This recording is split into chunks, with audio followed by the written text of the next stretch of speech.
backdoor tournament in Leningrad, 1973, Interzonal tournament to get to the candidate matches phase.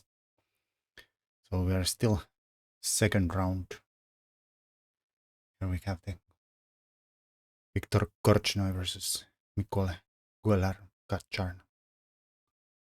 And we go with the d4, knight f6, c4, e6, and after knight c3, d5, so we get the queen's gambit declined. White plays bishop g5, typical move. And black just unpins that knight, and then we got our bishop out, close the center, a nice center here, and open this bishop up to defend this one. So no longer any gambit possibilities. Black castles, white develops the knight. And then we get h6, usually put some questions to the bishop, but where are you gonna go? Usually it just goes here. And then while black has to decide where to put this bishop, decides to put it there. We can gather it into the, and this is the Tarta cover defense, since the white has not taken here and the bishop has no options on this diagonal, and also this is the only way to go. Well, white does a waiting move, bishop e2. Well, also just not only a waiting move, but gets ready to castle. Now black could open this diagonal for the bishop and try to take advantage of that white wasted at least a tempo with the bishop, but usually the bishop just goes here. And then you have this bishop moves here, goes here, then we just now suddenly take the knight. The idea is that we want to capture here, now that the bishop has left this diagonal, and we don't want the knight to capture here. And if you take with the bishop, you at least lose the bishop and have light square problems at least around here. So you kind of semi have to take with the pawn, and then you have at least shut down the bishop. So far we have followed an earlier game of this same tournament we already looked at between Esteves Morales and Karpov. There Esteves Morales played b4. Here we get with the castles instead. Different line. Didn't bother stopping c5. Well, black doesn't play it yet. Queen e7. This covers this well, so the knight's not jumping there. Not sure it was going there anyways, but it was possible. And get queen b3, putting pressure on the d5 that was just unprotected by that move. And now c6 just defends the pawn. Of course, it seals the bishop even further down there. In an earlier game, Korchnoi had this same position against Cuellar in a previous candidate match where Cuellar played a rook d8 instead. Game went like this. Get the hanging pawn structure, and well, eventually Korchnoi won that game too. So here we get a little different variation, c6. At least black has a quite solid center here. And white played rook e1. Well, line up with the queen, but here's the idea of pushing the e4 eventually. And the rook goes here to support that plan. Of course, that leaves white with the isolated pawn, but has to have some kind of a plan to open things up and make progress. I don't know how well suited, for instance, the minority attack would anymore be, and the queen is already on the way of that one, so that's probably not the thing they want to get. Well, this bishop decides that now I don't have any future prospects here, but it does weaken the center a little bit by rerouting there. Rook c1. Well, sticking a rook on the half-open file can't be wrong. And the bishop comes here, supports this center through here, and kind of looks at the queen too, so e4 is not so good at the moment. Well, it would be horrible at the moment. And white just gets the queen out of here and attacks the c6, so now this knight is kind of stuck guarding that pawn. But yeah, we also got out of this discovery, so e4 might be possible now. Black plays a5. This stops b4 stuff, but doubt he's really ever getting there, at least not yet, because the pawn hangs here. Knight's not really getting here. Well, maybe someday, like you could defend this somehow, and then you could see it happening. Well, bishop here supports the e4 again and opens the rook up a little further. So this time the queen would be lined up with the rook after e4 break. And black does support c6, so maybe the knight could come here, or maybe we want to push c5. Even though it does look a little loose too. But white goes with their plan. e4. Black retreats to defend the d5. If they took, white takes back with probably with the knight. And then a bunch of lines like maybe rook d8. Lines up here. Bishop could drop back. Support it this way at least. If bishop b5, then we can drop the queen back here and still supported by, well, tactics basically on h7. Like if you took it, then we just chop, chop, chop.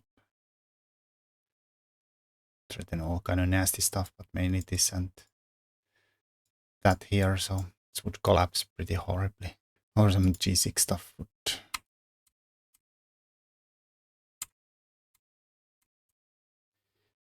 Yeah, that's possible probably.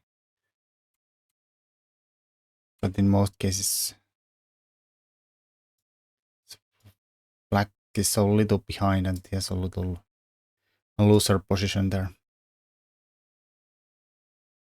Something like this, but white always ends up in a nice bind, maybe knight here. But so black did not take here. I mean, technically it's probably possible, but so let's try to keep things a little more solid. And also lines up out. Gets out of this lineup here. Oh, white takes. Black takes. Guess they could have taken with the bishop, but then we just take and maybe come here to hit the c6 pawn. So knight probably can go here and or maybe also this is possible, but then they have g6. But maybe this could have been a good try. It's not like white has anything instantly concrete here. Alright, well, they took with the pawn, giving the bishop alive. Like it's probably the mistake since they thought they are defending d5, but there is a problem is that you have some problems because on the back rank, because the knight is there. Rooks are not connected at the moment, so this ends up costing black a pawn. Bang. And now if you take here, we have this takes here with check in between. If you capture the knight, you can capture here. And while black captures there, then we take advantage of the weakened back rank, win the queen. Or if black, if black took there, take here in between.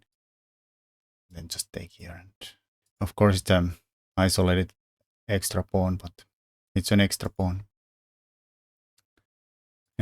Game went not go completely different. Black decides to activate the knight at least. White did not take there. Instead he gives the pressure. Avoids any trades there. And now if black takes, we get the bishop to a really good looking square there. The knight maneuvers here, defends the bishop on e6 better. And white now takes the bishop pair off. Black takes with the queen. And white puts the knight to a quite aggressive square on e5. It's an extra pawn. It's a bit weak, but it's an extra pawn. And it does do a lot of job there, especially supporting that knight there on central square. Black might have some ideas, but of course white can always come back or even play g3 maybe in the first case. White just comes back with the queen, then come here. That's still covered enough. Well, black questions the bishop and then we take and let the knight come to an aggressive square. At least we have now, if the knight comes here, we can always come with the queen f3 to defend. Actually, that might not be true. Like if you make a completely useless move, you have to be really careful you don't actually go here, because I think that's going to be a lights out. This tactic exists here all the time. Bang, bang, bang, bang. White needs to be careful. Well, of course, a3 is a known move here. So white just covers the c file completely. Now we're maybe pushing the pawn forward. And black does come to f4. But now it's not so bad since this is not longer such a problem with the knight there. Also, we're definitely threatening forks here now. Black gets to the other diagonal. Again, maybe threatening the knight here, because the rook takes, we take the c1 rook instead. Of course, there could be some counter attacks someday against that rook here. Kind of similar tactics after that line. Again, white did something nonsense.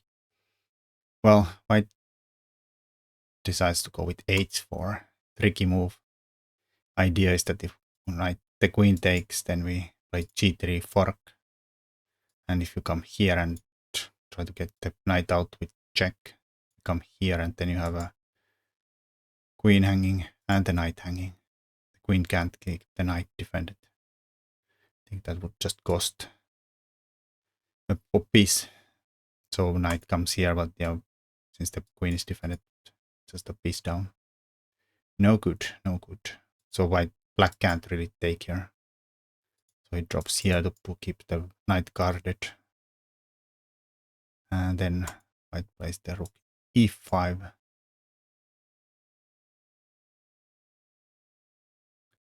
Queen, king f8. Defends that and maybe gets out of any knight e7s. So again, you can't take it because this drops the check here. But yeah, I don't know if knight e7 was really threatening much. Maybe you could actually now come here, and that not being a fork possibility. Well, white says knight has to go away from the active square. Again, there is the knight h3, but then the king comes to g2, defends the queen, and the knight is actually trapped on h3. We can come back and pick it up. It's not gonna escape anywhere.